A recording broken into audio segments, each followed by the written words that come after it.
Hello students, आज के इस वीडियो में हम बात करेंगे बहुत ही important topic that is rate law and mechanism.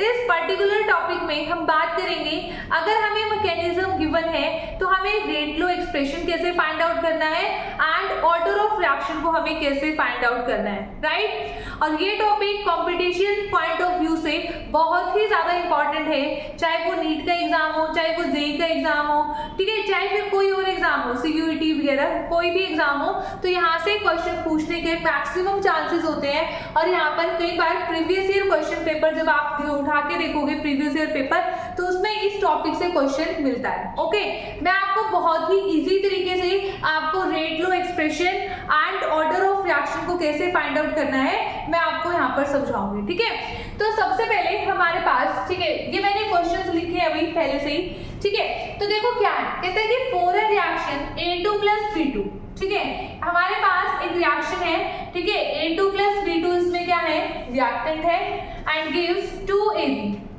AB मेरा क्या है, प्रोडक्ट है, ठीक है। एंड द मैकेनिज्म, ठीक है, फॉलोज द मैकेनिज्म दिस, ठीक है। यहाँ पर ये 3 स्टेप है, ये हमारा फर्स्ट स्टेप है, ये सेकंड और ये थर्ड स्टेप है, ठीक है।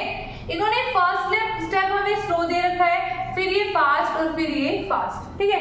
मैं आपको सिंपल सी चीज कहती हूँ, जब भी आपको ना मैकेनिज्म गिवन हो रिएक्शन का, आपको उसमें से किस पे फोकस करना है, स्लो स्टेप पर, क्योंकि हमारा जो स्लो स्टेप होता है वो क्या होता है, रेट डिटरमिनिंग स्टेप, ठीक है। रेट डिटरमाइनिंग स्टेप कौन सा होता है, स्लो स्टेप, ठीक है। तो उस पे फोकस करो, बाकी किसी चीज पे फोकस करने की जरूरत नहीं है। जहां पे करना होगा वो मैं बताऊंगी आपको, ठीक है, कैसे आपको क्वेश्चन को सॉल्व करना है। मैं यहीं पर क्वेश्चन को सॉल्व कर रही हूँ इस तरफ। देखो अब मैंने ना क्या लिखा यहाँ पर, ठीक है, स्लो स्टेप मेरा ये था, तो स्लो स्टेप के अकॉर्डिंग रेट मेरा किसके डायरेक्टली प्रोपोर्शनल होगा, कंसंट्रेशन ऑफ A2, ठीक है। ये A2 मॉलिक्यूल है ना, इसके लिए क्यों, क्योंकि यहाँ पर मेरा रिएक्टेंट ये है। ओके, तो आप कहोगे मैडम ये तो बहुत इजी है, फिर अब इसमें तो करना ही क्या है। अब आपको ना एक चीज देखनी है हमेशा, सबसे पहला स्टेप मैंने क्या बताया, आप जो भी स्लो स्टेप हो उसमें रेट लिख दो directly proportional to concentration of reactant, जो भी वहां पर गिवन हो, लिख दिया। फिर आप ये चेक करो, जो मैंने यहाँ पर रिएक्टेंट लिखा है कि ये हमारी इक्वेशन में जो पहले इक्वेशन हमें गिवन है, इसमें क्या है, इसमें रिएक्टेंट है, इसमें क्या है, रिएक्टेंट। मतलब आपके पास है ना यहाँ पर क्या होना चाहिए, या तो रिएक्टेंट हो या प्रोडक्ट हो, यहाँ पर इंटरमीडिएट नहीं आने चाहिए। मतलब रेट लॉ एक्सप्रेशन में कभी भी इंटरमीडिएट नहीं आता, या तो वहां पर क्या आ सकता है, रिएक्टेंट, या यहाँ पर क्या आ सकता है, वहां पर प्रोडक्ट, ठीक है। अगर इंटरमीडिएट आ जाता है तो हमें उसे चेंज करना पड़ता है, और वही फिर हमारे पास क्या बनता है, क्वेश्चन बनता है कंपटीशन के लिए, ठीक है। अब देखो इस केस में तो कुछ नहीं है, इस केस में तो A2 क्या है हमारा, यहाँ पर A2 आया यहाँ पर, और A2 मेरा क्या है, रिएक्टेंट है इस रिएक्शन में, है ना। तो यहाँ पर कोई प्रॉब्लम वाली बात ही नहीं है। तो मेरा रेट लॉ एक्सप्रेशन यही होगा, रेट इज इक्वल टू, बस मैं यहाँ पर K लिख दूंगी, इनटू कंसंट्रेशन ऑफ A2। तो ये तो हो गया मेरा यहाँ पर रेट लॉ एक्सप्रेशन, मतलब B2 पर इंडिपेंडेंट है ना हमारा रेट, ठीक है।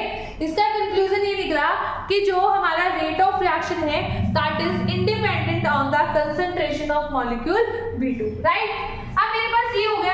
यहाँ पर अगर मुझसे ऑर्डर ऑफ रिएक्शन कोई पूछेगा तो मैं क्या लिखूंगी, ओवरऑल ऑर्डर, ठीक है। ये ओवरऑल ऑर्डर ऑफ रिएक्शन मैं आपको पहले बता रही हूँ। तो ओवरऑल ऑर्डर आपके पास क्या हो जाएगा, दैट इज 1, ठीक है। Overall order of reaction is equal to 1, क्योंकि A2 की पावर क्या है, 1 है। अगर मुझसे कोई पूछे order with respect to A2, order with respect to A2 reactant that is 1, and order with respect to B2 molecule, वो कितना आ जाएगा, 0, ठीक है, क्योंकि B2 तो यहाँ पर इन्वॉल्व है ही नहीं हमारे रेट लॉ एक्सप्रेशन में, that's why rate with respect to B2 molecule comes out to be 0, right. I think so आपको ये चीज क्लियर होगी होगी। अब देखो हमारे पास नेक्स्ट क्वेश्चन, ठीक है। अब मैंने वही सेम रिएक्शन लिखी है, ध्यान से देखना, वही सेम रिएक्शन लिखी है, बट मैंने डिफरेंस ये कर दिया, अब की बार मैंने सेकंड स्टेप को स्लो कहा है, फर्स्ट स्टेप को मैंने स्लो नहीं कहा, ठीक है। आपको कुछ भी गिवन हो सकता है वही एग्जाम में, ठीक है, पर आपको स्टेप वही फॉलो करने हैं। फर्स्ट स्टेप में मैंने क्या करना है, उठा करके जो भी स्लो स्टेप में रिएक्टेंट मेरे पास गिवन है मैं लिख दूंगी रेट उनके प्रोपोर्शनल है, ठीक है। Rate is directly proportional to here A and B2, right. ये मैंने लिख दिया। अब है ना, तुम एक चीज यहाँ पर नोट डाउन करो, क्या ये A और B2 मेरी इनिशियल इक्वेशन दी हुई है रिएक्शन, क्या उसमें रिएक्टेंट और प्रोडक्ट है? देखो B2 तो मेरा रिएक्टेंट है, चलो इससे तो कोई प्रॉब्लम नहीं है, पर A क्या है? A तो है ही नहीं, ठीक है, इसको नहीं मानना, ये मॉलिक्यूल है, ये एटम दे रखा आपको, ठीक है सॉरी, यहाँ पर A क्या दे रखा है? एटम, और ये B2 क्या है? यहाँ पर A2 क्या है? मॉलिक्यूल है। तो इट मीन्स ये आपका क्या है? इंटरमीडिएट है। ये आपका क्या है? इंटरमीडिएट है। And intermediate should not involve in rate law expression, ठीक है। इंटरमीडिएट कभी भी, ठीक है, रेट लॉ एक्सप्रेशन में इन्वॉल्व नहीं होते। इंटरमीडिएट शुड नॉट इन्वॉल्व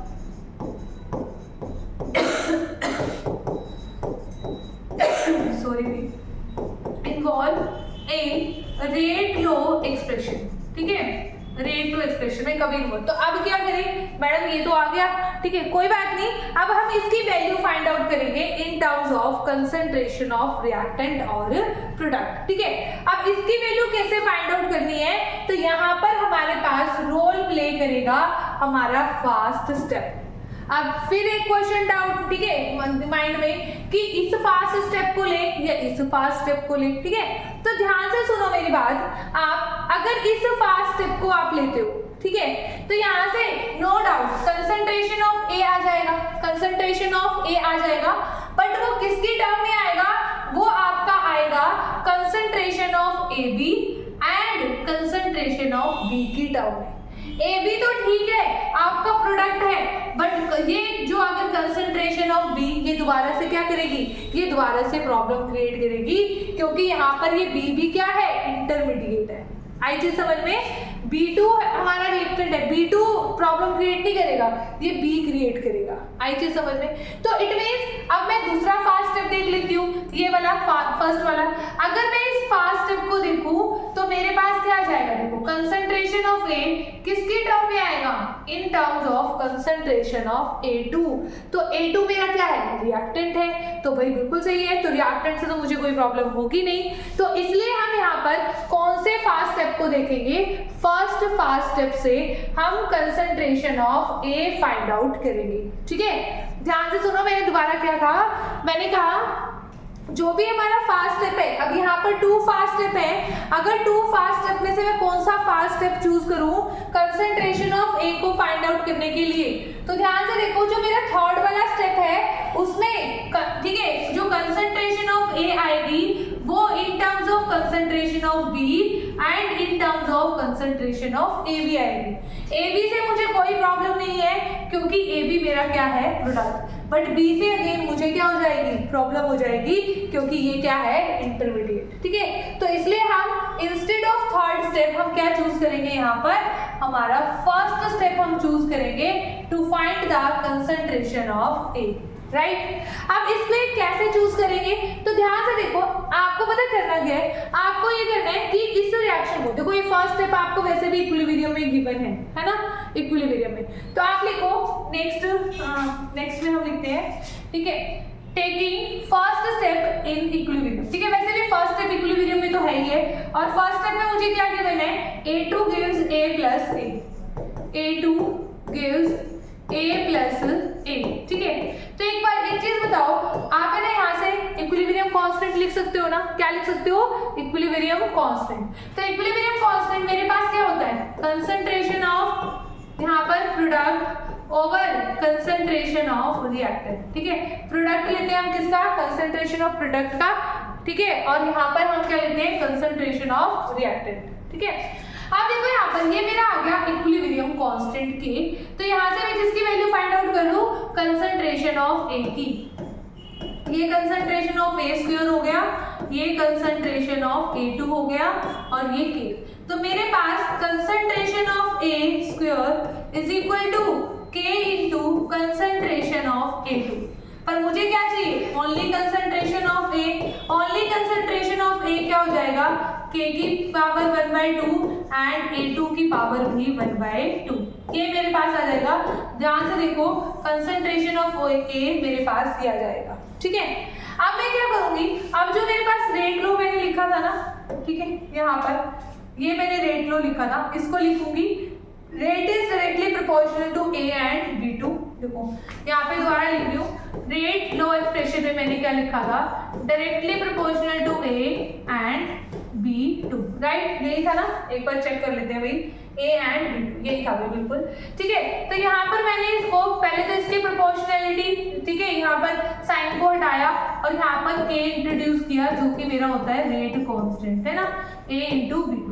अब मुझे इस कंसंट्रेशन ऑफ A की वैल्यू पुट करनी है। अब मैं क्या कर रही हूँ, इस कंसंट्रेशन ऑफ A की वैल्यू मैं यहाँ पर पुट करने जा रही हूँ, जो कि मेरे कितने आएंगे, K की पावर हाफ इंटू A2 की पावर हाफ, ठीक है, एंड यहाँ पर मैं क्या लिखूंगी, अगेन B2, अगेन मैं क्या लिखूंगी, B2। अब देखो, अब मेरा रेट लो एक्सप्रेशन ठीक है, बिल्कुल ठीक है भाई, क्योंकि अब मेरे रेट लो एक्सप्रेशन में A2 और B2 आया है, जो कि मेरी रिएक्शन में क्या है, दोनों मेरे क्या है, रिएक्टेंट है, A2 एंड B2। अगर प्रोडक्ट भी आ जाता है ना बाय चांस, तब भी कोई प्रॉब्लम नहीं है, ठीक है। अभी हम आगे क्वेश्चन करेंगे जो PYQs आए हुए हैं पहले, ठीक है। तो यहाँ पर मेरे पास क्या हो जाएगा, देखो K इंटू K, ये दो कांस्टेंट है, अगर दो कांस्टेंट को मल्टीप्लाई करते हैं तो एक अनदर कांस्टेंट आ जाएगा और उसको आप लिख दो K डबल डैश, ठीक है, इससे फर्क नहीं पड़ेगा। A2 की पावर 1/2 एंड B2 की पावर 1, क्या आ जाएगा, B2 की पावर 1। तो ये तो आ गया मेरे पास रेट लॉ एक्सप्रेशन, ठीक है, रेट लॉ के लिए एक्सप्रेशन। अगर मुझसे कोई पूछे यहाँ पर ओवरऑल ऑर्डर क्या हुआ, overall order of reaction that will B 1/2 plus 1 means कितना आ जाएगा, 3/2। ओवरऑल ऑर्डर कितना आ जाएगा, 3/2। अगर ऑर्डर पूछा जाए with respect to A2, order with respect to A2 half and order with respect to B2 that will be 1, ठीक है, order with respect to B2 कितना आ जाएगा, 1। ओके, आई थिंक सो आपको ये क्वेश्चन क्लियर हो गया होगा। अब इसी के बिहाफ पर हम यहाँ पर दो क्वेश्चन और करते हैं अभी, ठीक है, जो हमारे पहले PYQ में प्रीवियस ईयर एग्जाम में आ चुके हैं, ठीक है। अगेन देखो ये बहुत ही सिंपल क्वेश्चन है भाई, ठीक है, कहते हैं for a reaction 2A + B gives D + E, ठीक है, मैकेनिज्म स्टेप 1 एंड स्टेप 2 में गिवन है। कहते हैं the rate law expression is given by, ठीक है, रेट लॉ एक्सप्रेशन आपको बताना है कि क्या होगा। ध्यान से देखो, रेट लॉ एक्सप्रेशन आपके पास क्या होगा, यहाँ पर आपके पास स्लो स्टेप क्या है, ये है, और मैंने आपको बताया हुआ है कि जो भी स्लो स्टेप हो ना उसमें ऐसे लिख दो डायरेक्टली प्रोपोर्शनल टू जो यहाँ पर रिएक्टेंट हो concentration of A and B। एक बार तो ये लिख दिया, फिर ये चेक करो ये A और B दोनों हमारे रिएक्टेंट या प्रोडक्ट है ना इक्वेशन में।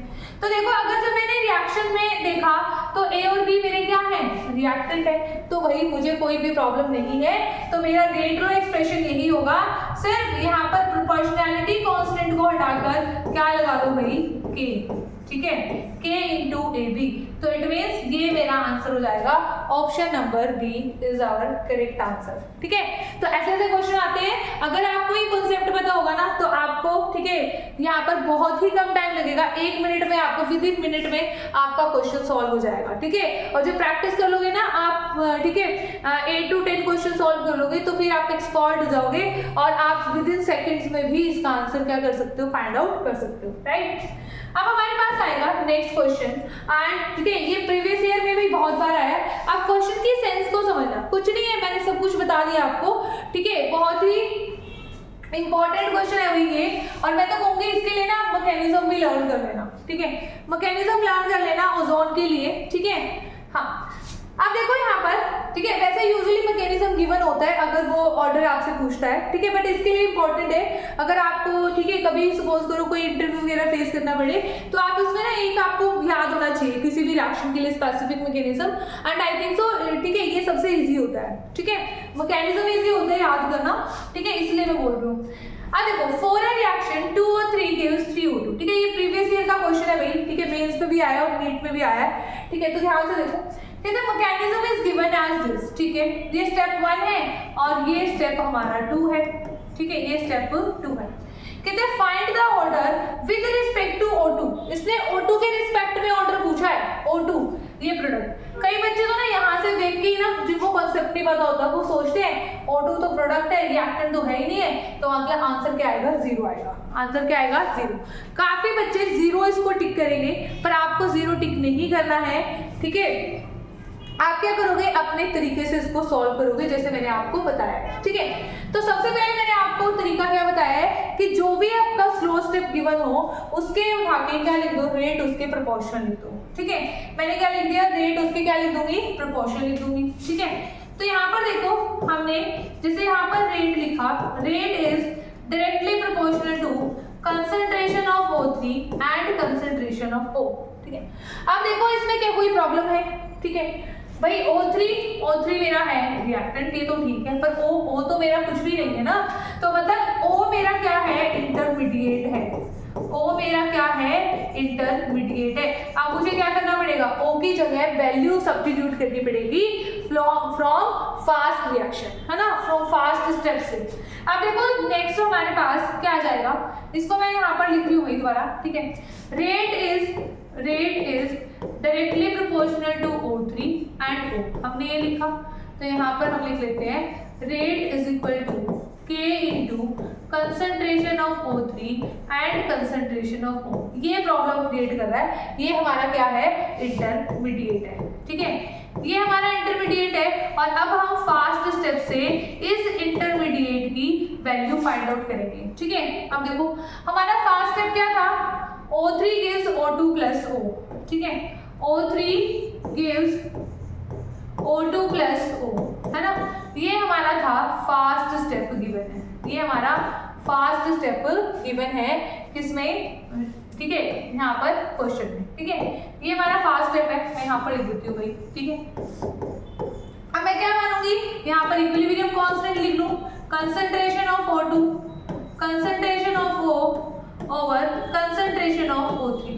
मुझे चाहिए कंसंट्रेशन ऑफ O, तो मैं क्या लिखूंगी यहाँ पर, concentration of O is equal to K into concentration of O3 over concentration of O2, ठीक है।